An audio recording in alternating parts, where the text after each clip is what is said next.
Okay. Hello, everyone.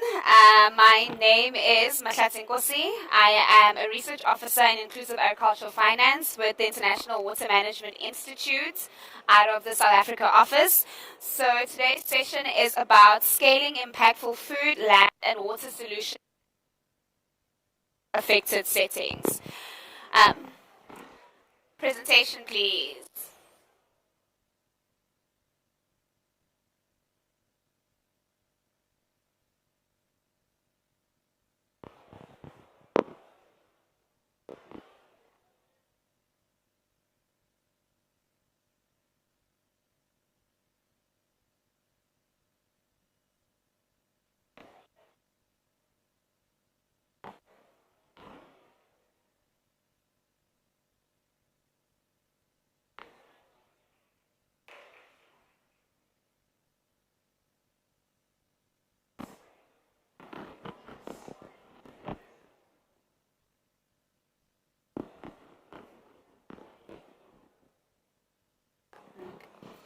Okay, so the main focus of this session is to discuss how we use resilience in creating innovations or innovations through resilience. So this particular topic comes from the CGIAR initiative on fragility, conflict, and migration, which addresses challenges of livelihoods, food, climate security faced by some of the world's most vulnerable populations. The initiative focuses on building climate resilience, promoting gender equality, and social inclusion. And we use 4 levers to do this, which is anticipate, bridge, stabilize, and accelerate. So I will just break down what these 4 levers or 4 work areas are. Anticipate looks at governance.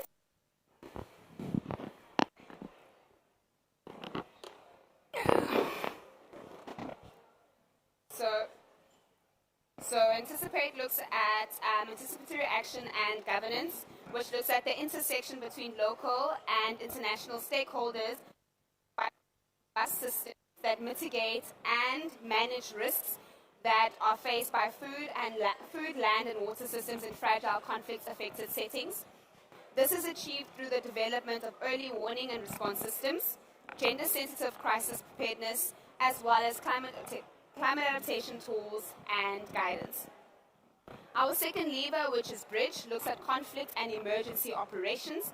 The focus is on emergency operations in fragile and conflict-affected settings, promoting institutions and partnerships for long-term resilience and stability. So how the team does that is by providing an improved understanding of conflict hotspots and migration patterns and giving drivers to both elements. They also promote better alignment for humanitarian development and peace initiatives. Our third lever, which is stabilize, looks at stabilizing individual and community livelihoods.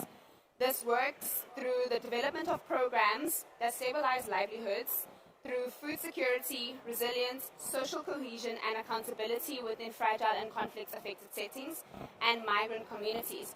And why this is important is because they also focus on empowering women by ensuring and understanding the role of migration in income generation. So our last lever speaks about accelerate. So this is where we bring in the role by using adaptive scaling methods, which incorporates a cooperative process that involves a diverse set of actors that fulfill various roles in the scaling ecosystem.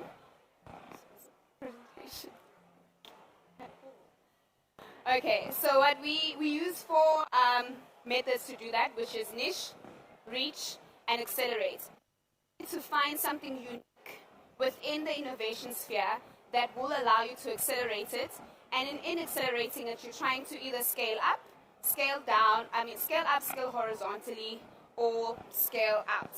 So what you're doing there is increasing the reach of the innovations that are being developed and are being deployed, and also you're trying to transform the systems or the food chains or the value chains rather in which those innovations are curated. So how we have done this is through the Stability and Peace Accelerator, which focuses on 3 focus areas and 3 countries.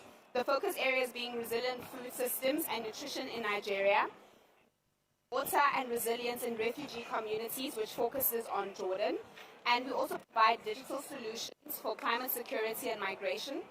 In these three countries, we have 2 innovators in Jordan, we have 1 innovator in Nigeria, and we have 1 innovator in Kenya. So my colleague Shannon Wang will provide you of an overview of the achievements that we have gotten thus far through our partnership as International Water Management Institute, CGIAR, and the Fragility, Conflict, and Migration by partnering with the World Food Programme Accelerator.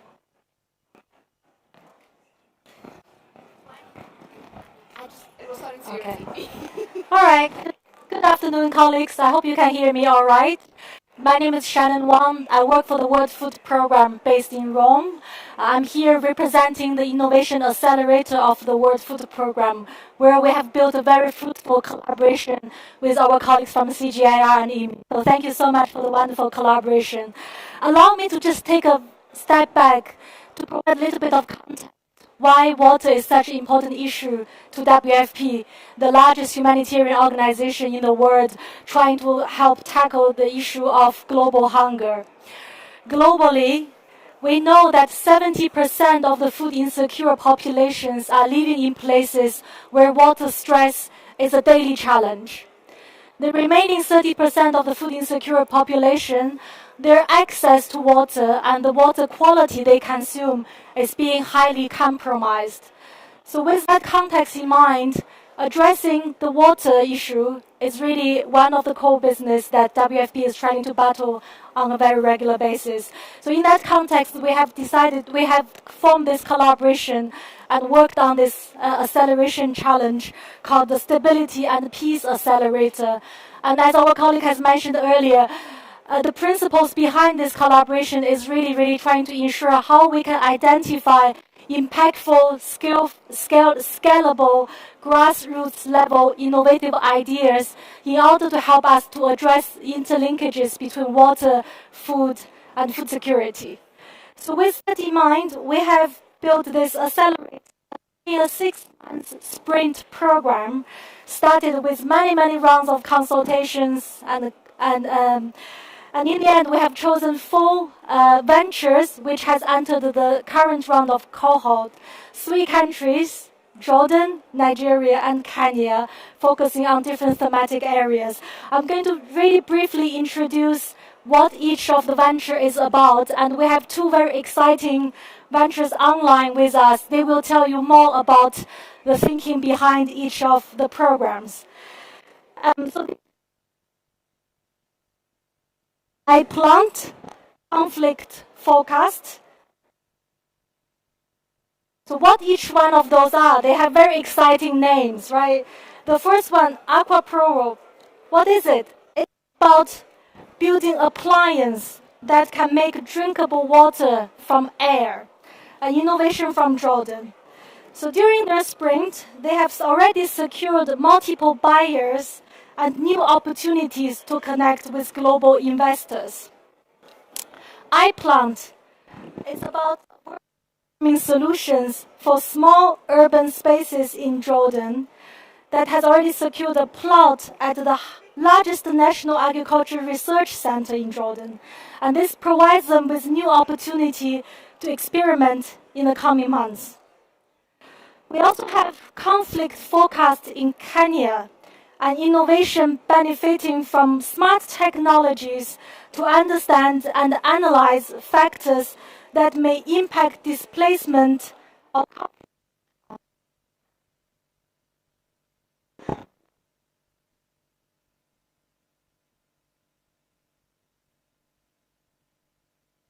WFP Innovation Accelerator are already supporting the conflict forecast to work with the Kenyan Red Cross and discover opportunities to bring this innovation to scale.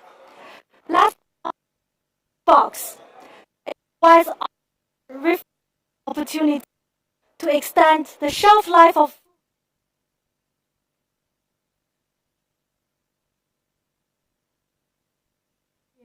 in order to provide access to refrigerator to vulnerable communities.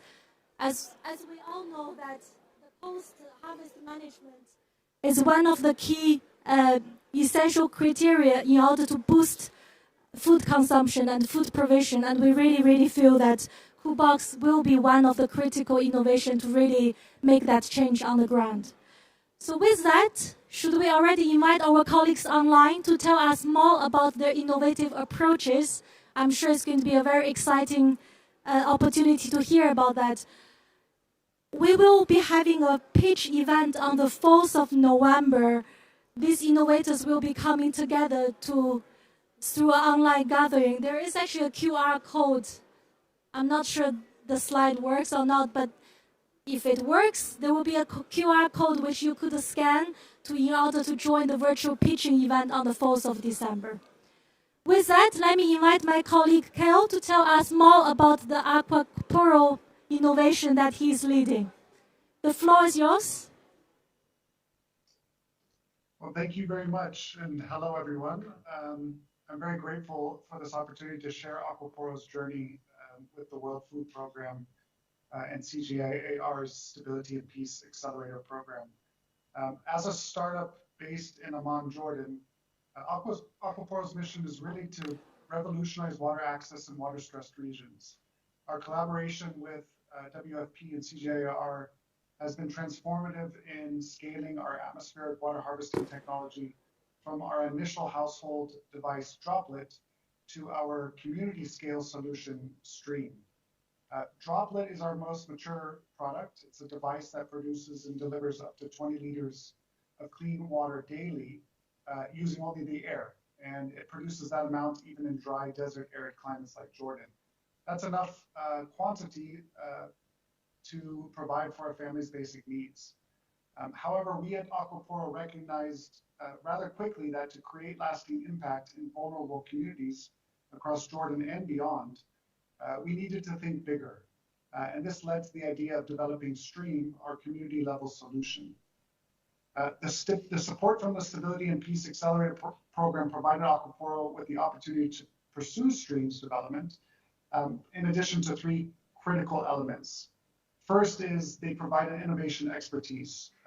WFP Innovation and CGIAR's experts helped us to identify blind spots in our business model and really pushed us to take a user-centered approach to our design of Stream. Furthermore, their deep understanding of local environmental challenges and humanitarian needs helped us to modify our designs to work effectively in conditions where literally every drop counts. The second critical element was community engagement support. Both organizations, their established relationships with vulnerable communities in Jordan helped us understand specific needs and challenges. WFP's extensive experience in humanitarian response, combined with CGIAR's agricultural expertise, led to critical design improvements in Stream, making our technology more user-friendly and culturally appropriate for local contexts. Third, and perhaps most importantly, it provided access to funding and resources. We are a startup company. We stretch every dollar or dinar that we have. And so through their dual support, Aquaporo secured the necessary financial support to develop and test Stream. And we're really close to deploying it on a farm here in Jordan in the next month or so. The scaling process of this accelerator wasn't just about increasing water output.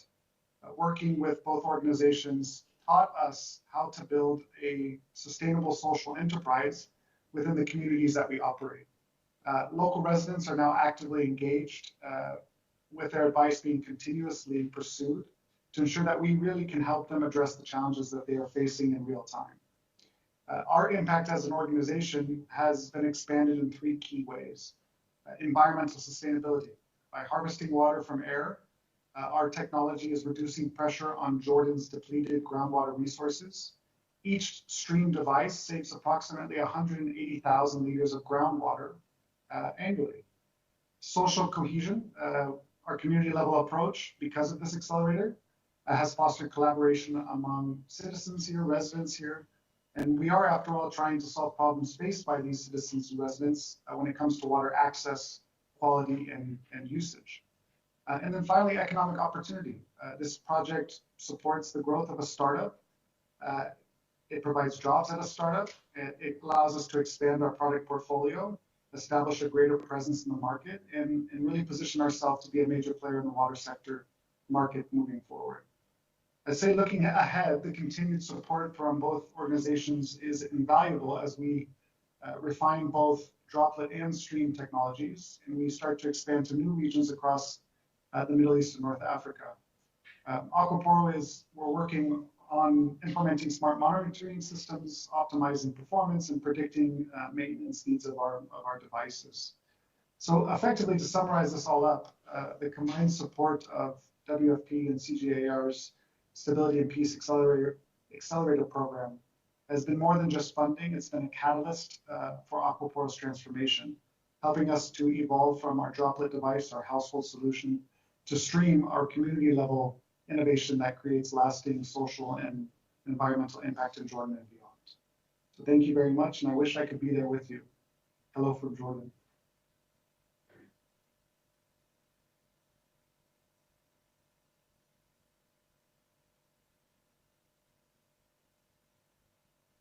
All the way from Jordan, and the work that you've been doing with Maha and the Jordanian government has been absolutely amazing, and I can't wait to see how the pitch goes on the 4th of December. Thank you, Kyle. Thank you. I believe Ayula is also here. He is from Coolbox in Nigeria.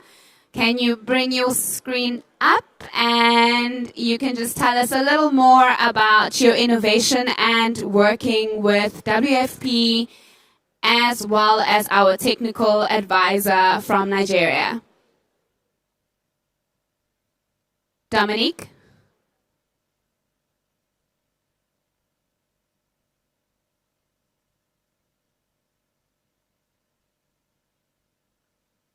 Hi, Lolaida. How are you? Hi, hello, good morning from Lagos, Nigeria. I just step in for Ayla if he's not available. Trust you hear me well.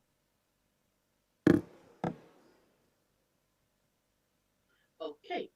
All right, I'm going to believe that you hear me, and I'm just going to go quickly into what we do at Coolbox. So Coolbox, what we are trying to do is majorly make sustainable cooling affordable and accessible to everyone. And how have we been able to achieve this? We have created a solar refrigerator system that harnesses the energy of sun and water to provide access to continuous refrigeration, whether or not there is access to electricity or there is limited sunlight. One of the major reasons why we wanted to do this is because, I mean, if you actually look at the energy landscape, about 700 million people in Africa actually lack access to electricity.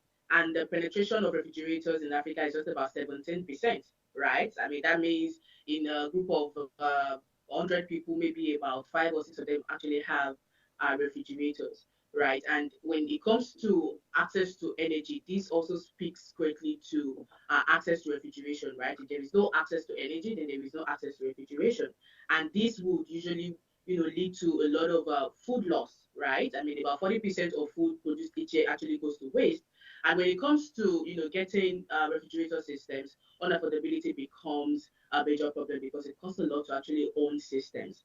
And when you actually look at the refrigerants that are used in, all these old-fashioned freezers, they are actually dangerous to the environment. So what we have done is, bring access to clean refrigeration, and through our innovation, we are able to provide access to 24-hour refrigeration, and now we are able to, give access to refrigerator on a pay-as-you-go model, which eliminates the cost of owning a freezer once at a time. Like, you don't have to have the huge upfront cost before you are able to access freezers, thanks to our pay-as-you-go model. And of course, we have also integrated environmentally friendly refrigerants in our products.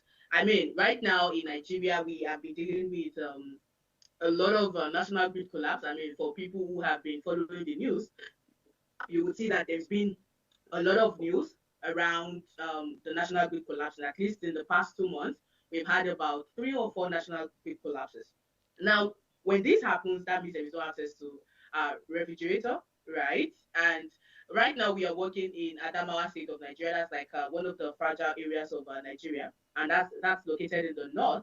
And I mean, from the conversations we've been having with the people on the ground in that area, there's been no access to electricity in the past 3 weeks. I'm telling you again, 3 weeks, there's been no access to electricity. And thanks to this accelerator that we are running with the World Food Program, now we are able to, pilot 10 units of our freezers. And beyond the 10 units that we are, looking to pilot for the accelerator, we've had over 30 customers who have reached out to us that, oh, we need this to be able to, preserve the food that we are eating, even in our homes, or even the ones that we have to sell. I mean, people who need to, sell highly perishable goods such as fish, chicken, turkey, all of these people need access to continuous refrigeration, whether or not the national grid is working. And I mean, thanks to the World Food Program, I mean, beyond the funds, just like our colleague at Aquaporo said, beyond the fund, it is giving us access to these areas because, I mean, we have never been in fragile and conflict settings before. We usually, would focus more of our, innovation around the Southwest, but, getting information and getting data points on how these areas are actually, surviving, even in the absence of electricity, then we know that, okay, there's a lot of work that needs to be done, and we are super excited to, do the pilot there. Right now, we have our freezers on the way, and they should be arriving tomorrow, and installations are going to, kickstart immediately those freezers arrive, and we can't wait to, even talk about what the impact has been, even over the next 1 month when we are going to be having the pitch competition. One of the major things that we are looking to achieve with our products, even beyond food loss prevention, is also ensuring that we reduce, carbon footprint, and also see how best to, address the issue of vulnerability when it comes to these areas. So I'm going to stop here, and if you have any questions for me, I'm happy to take them. Thank you very much, and we look forward to the pitch competition in December. I hope you guys will stay on the call with us for a little bit longer. I'm going to bring back my colleague Shannon onto the stage. We are going to have a fireside chat with one of our initiative leads, Dr. Sandy Rookstool, as well as Vivian from WFP. And this will be led by Shannon. Thank you.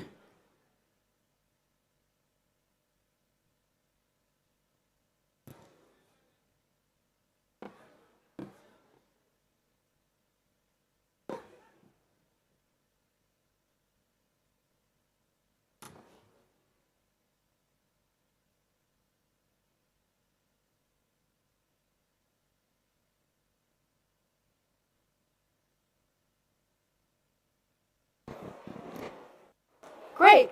Thank you.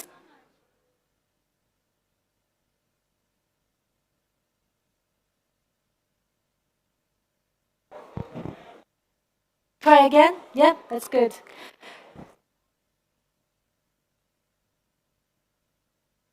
Okay. I have to maybe borrow one of the. Thank you. Okay. Then, yeah, now it's working. Great. So we're going to have a very quick fireside. Very interesting ladies coming from we have Virginia from the World Food Program. She has spent decades in the field, knows inside out. Sorry, I need to borrow your microphone again. Knows inside challenging contexts. All right. Okay, let's try again. Now it's working. And then we have Sandy coming from the research background, who's going to tell us more about how science and analytical research can really inform the decisions we need to have better water, land management in order to achieve food security. So now I have some hard questions for these two colleagues. Let's start with Virginia. What are some of the key elements to help innovation reach scale in the fragile and conflict-affected settings? Virginia, you should know this very well. So, over to you. So we're Yeah. working. Working. Well, first of all, thank you very much. Thank you very much for the introduction. You know, the benefit of being old enough is that you have spent a lot of time and you have a lot of experience. And indeed, I have spent some years in the field in different areas like Gaza, Ukraine, Afghanistan, Burundi, and many other areas. Perhaps what I wanted to start with is a plea. What we need is to be working on fragile settings, and it's not only because it's the right thing to do. It's also because it's in the interest of everyone. It's not only in the interest of those billions of people that live today in fragile settings that have contributed the least to climate change, but they are impacted the most. And still, it's fragile settings that receive the least of funding for climate. And we see the impact every day. I'm from Spain. We had these floods in Valencia, and everyone was extremely surprised that this was happening. At the same time, there were 8 places in the world where millions of people were affected by floods. And working with my own country and with my own community, I just told them this is what we are experiencing here. To a lesser extent is what communities are experiencing in different countries, and we are just not aware and we are not necessarily doing something. But why is this interesting and why this is important, not only for them, but for all of us? Climate and hunger. I'm working for the World Food Programme, right? But climate and hunger are intrinsically linked. Whenever we have climate disasters, you have soil erosions, you have stock that is killed or that cannot survive. You have communities that cannot survive. And if there is one thing that actually has triggered most conflict, most desperation, most internal displacement, most migration, is hunger. When people cannot feed their children, they start fleeing. The conflict is at the origin, and it's not only in those countries. It also affects other countries and migration, and including with migration and with and also with economic trends. So it's the right thing to do, and it is in the interest of peace, stability, and security for all of us. Now, so what can we do? What can we do? Can we operate in fragile countries? We definitely can operate in countries. Not only we should, but we actually can. And the first thing we need to do is support the governments, support the communities locally to have the capacity to improve and to progress on that capacity to adapt, to protect, and to also respond to climate change and to climate disasters. But also work with localized solutions. And I am going to innovation, but these are essential elements in order to be able to work on fragile countries. Work with the government, work with the communities, then work with localized and tailored solutions that adapt to the concrete needs for that country, for that community. And then work with actors that are there or that have been experienced, whether it's local and international actors. Today, innovation is not only about whatever we practice in a laboratory. We have an innovation accelerator, a fantastic place in Munich, but it is an accelerator that one is also has different offices. We have offices in Latin America, in Africa, in Asia, and we have decentralized it. But it is also a place that has been working with the communities, with the specific local realities, to come up and support private sector, startups, governments, individuals, innovation, supported, nourished it, funded, and then bring it to the field.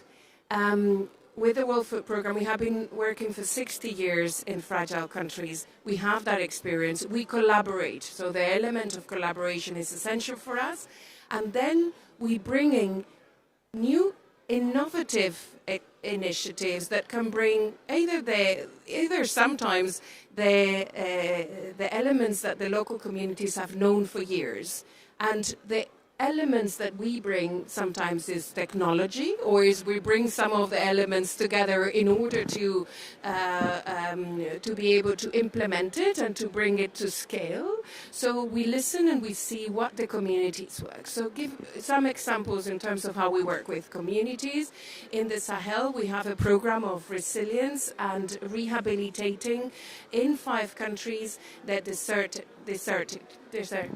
land, and bring it up not only by planting and by growing the crops, but also by bringing the communities back through, retailers, private sector, health, and also, schools. So in total in the Sahel, in 5 countries, we have been rehabilitating 300,000 hectares, 5 countries, 3 million people, and those, and we have been working with 58 local organizations. We have brought the knowledge of the land, but also the innovation from private sector globally, from private sector locally, and then brought it up to scale. This is an example of cooperation. Another example of cooperation is, for instance, Ignite is supporting a startup that works today in 11 countries with 2.7 farmers who receive early warning messages. So AI produce early warning messages that help them see what should be advice for their crops, advice for their planting, forecast of weather forecast, and then also with solutions. When I was in Burundi, I was country director. We worked precisely with this. It wasn't with this company and a startup. We are doing in 11 countries, but also what we did in Burundi was work with SMSs and with sometimes with WhatsApp, and giving the advice to farmers that would help them to recognize, for instance, a new pest that they didn't know, identify what could they do with it, and where was it available. If there was something that they could do or that they could purchase, where could they be available, where was it given, what support was given, and also, for instance, weather forecast. Perhaps I'll stop there, but and I might be able to give you a few more examples and other questions. Thank you very much, Virginia. I think the message is very clear that innovation, even in the most fragile and conflict areas, is possible, and it requires good collaboration. So with that, now let me turn to Sandy. Next question.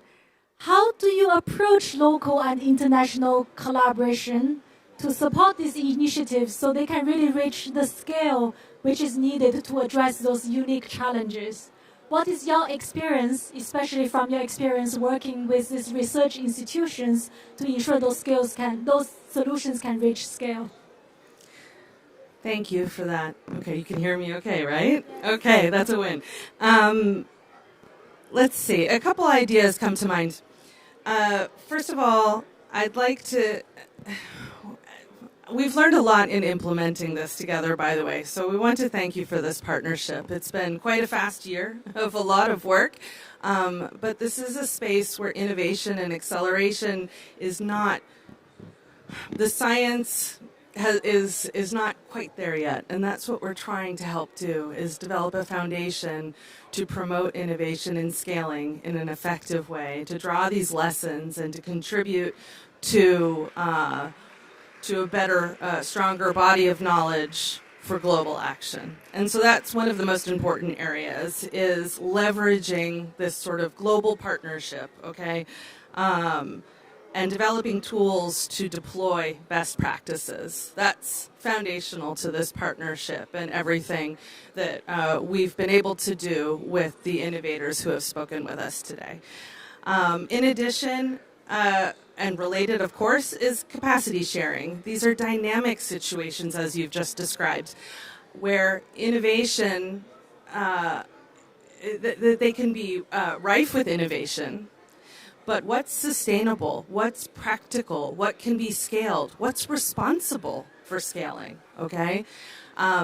Capacity sharing is extremely valuable in these circumstances and through this partnership, because there's an incredible amount of, I guess I would say, in situ knowledge that can be captured, so that in situations of crisis and need, we have to break the paradigm of going in with our, as sort of helicopter researchers or helicopter agencies that come in, do something and go. We have to build capacity, and starting with local knowledge and scaling that appropriately is an important part of this, an important part of this particular accelerator program.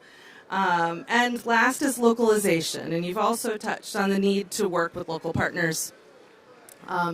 We can 20 years back say, oh, okay, it's a situation of crisis or conflict, everything's broken, and so on and so on. No, that's not the effective or appropriate or fair way to even look at these situations, right? There is local capacity, there are local institutions, and there is definitely a level of respect that needs to be observed when we try to promote sustainability and resilience and change in these situations. So figuring out the best way to localize these partnerships, it's not simple. Again, back to my first point, it's extremely dynamic. Things are changing quickly, but finding appropriate pathways for localization is also integral to success, not just today, but for the longer term. So I'd say those are three areas that could be, I think that we've observed have been important. Over to you. That's great. And you actually answered the two other questions I have on the list as well. So I'm going to That was on purpose. I'm just going to improvise a little bit. I think one of the key questions for any types of innovation, regardless in the fragile context or not, is the issue of financing, right? For this particular case, we know one of the key things our colleagues are working on at the moment is really helping these 4 ventures to find investors. So whatever has been started can really be continued once this acceleration program comes to an end. So Virginia, one of your roles is really trying to mobilize resourcing for this kind of innovations, but also beyond. What are some of the lessons you have learned, and what are some of the good advices you would like to provide to colleagues on the call who are really listening to us to see how they can really take this innovation to the scale they need with the right level of financing which is required? I think that's something we would all be keen to hear a little bit about. And of course, Sandy, you can also come in as well. I think this is a cross-cutting topic for many of us. Virginia. Thank you. And when I spoke about collaboration, I think so. I linked your question with what Sandy said. Funding, and maybe I would just say it's actually also about resourcing, because what we need is all type of resources. Whenever we want to make a difference on the field at scale, we need resourcing of expertise, and the collaboration that we have with CGIAR and International Water Management Initiative is one of example of how do we resource expertise, the incredible expertise that CGIAR and the Water Management Institute are so good at, can be brought to reality by actors that do not have that expertise. They are the expert on this. They are bringing this incredible added value, and what we can do is bring it to the field. And basically what I want to say is resourcing is about combining our added values and bring things to reality, and joining forces so that expertise, research, all those things. I mean, when I give you another example, and it's just with Burundi as well on this one. But I remember going to the office, joining my first day to the office, and getting a magazine about how bacteria can help absorb. Anyway, it was about something quite simple that had been in research for 10, 15 years. it was not applied in Burundi in order to improve crops. We were looking at. I mean, I looked even when I arrived to the land. Irrigation could have been improved by actually very basic things, but they were not. What I and what the expertise is there, the research is there, the data that prove that those are successful are there, but we don't bring it up to scale. So I would love to appeal that one, we join forces and we bring the expertise, those data from private sector, from institutions, from governments, and the realities to the ground to bring things to scale that make a difference. Today we have a series of tried and tested solutions, innovative solutions that have proven that can benefit hundreds of millions of people on the ground. You know, I haven't given the examples, but we have insurance programs that benefit millions. We have anticipatory action that help anticipate the impact of disaster, but sometimes even forecast climate extremes that are before they become disasters, like floods, like droughts, and we combine, you know, those data, research, data from satellites, and also expertise like partners from Google to be even more sure about the probability of those disasters, for instance, on floods.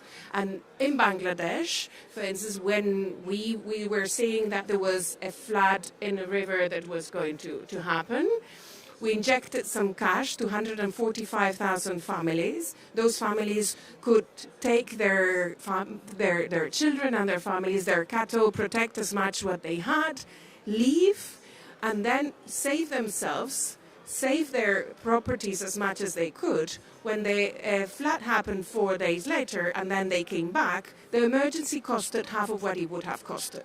Like this, we have been acting on in Bangladesh, in Malawi, in Somalia before the drought, before the flash floods, and supporting millions of people. We are using, together with institutions like CGIAR, together with private sector, Google, with Microsoft, with a tool that we have which is called Hunger Map, which is available to everyone to forecast. With other institutions, we have tried and tested innovative solutions that can be brought up to scale through expertise, through research, through data, and through funding on those locations that are difficult. But we, and this is an agency that has unfortunately a wall of people that actually have died in action. We are putting ourselves out there. We are risking our lives, and many people from many organizations are, to actually work in these difficult countries. We are managing, but that funding is also necessary in order to make it a reality. Sandy, any final words from you? Any final words? Yeah, thank you for this question. This is the finance cop, or should be, and so these are important questions to ask. I think when it comes to the international community and the financing that is happening with the GCF, or what we saw happen at present, GCF is looking more deliberately, strategically at how to invest in these situations. Conversations happening right here, right now about that. But also what the World Bank did as a change in 2011 after the publishing of the Fragility World Development Report. That shifted bank operations and investment plans in these types of situations. But the question isn't always about who's bringing the money in. I think a bigger question, again, something that this program has attempted to address, is the enabling environment, okay? So how are these innovators who shared with us today, how are they aware of the risks? How are they aware of the of the regulatory environment, of the operational context in which they're trying to roll out their innovations? Do they know how to develop scaling strategies themselves? That's exactly what this type of partnership aims to do, so that they are market ready. Because these markets are often dysfunctional.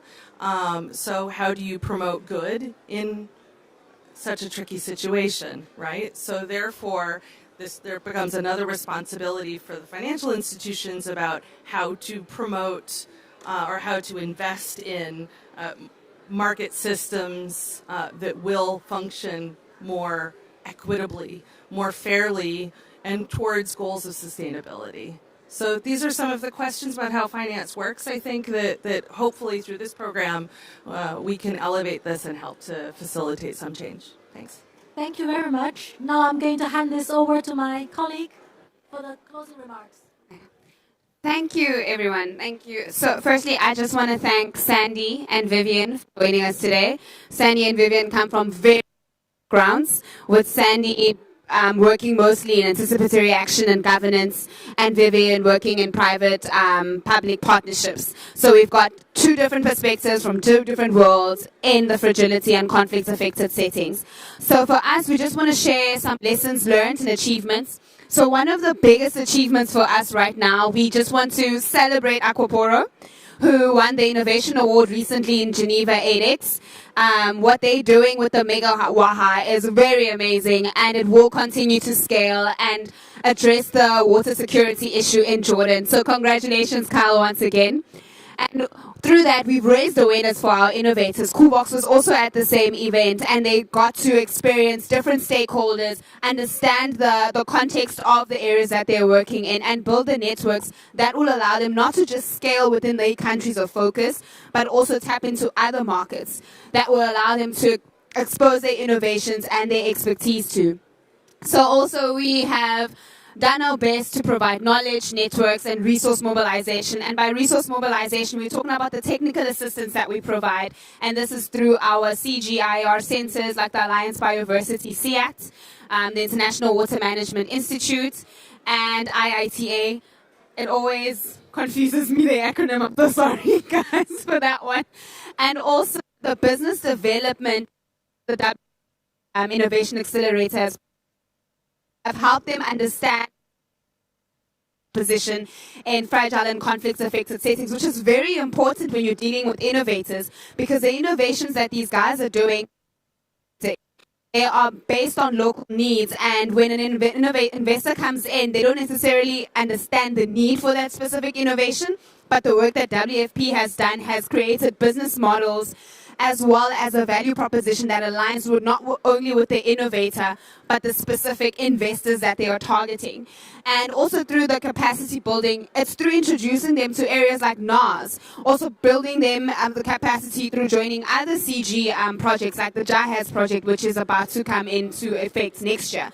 So we are trying to make sure that we are not coming in now and leaving, but having a cycle that continues and allows our innovators to grow, with also assisting them with equity-free funding from our side so that they can actually, on the ground, scale their innovators.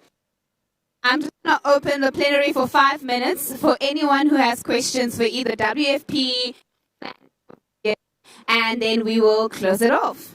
Is there anybody who's got any questions about the program or what we do in fragile conflict affected settings? Okay, I'm going to close it off then. Thank you so much for joining us. And thank you once again, Sandy, and thank you once again, Vivian. It's been a pleasure.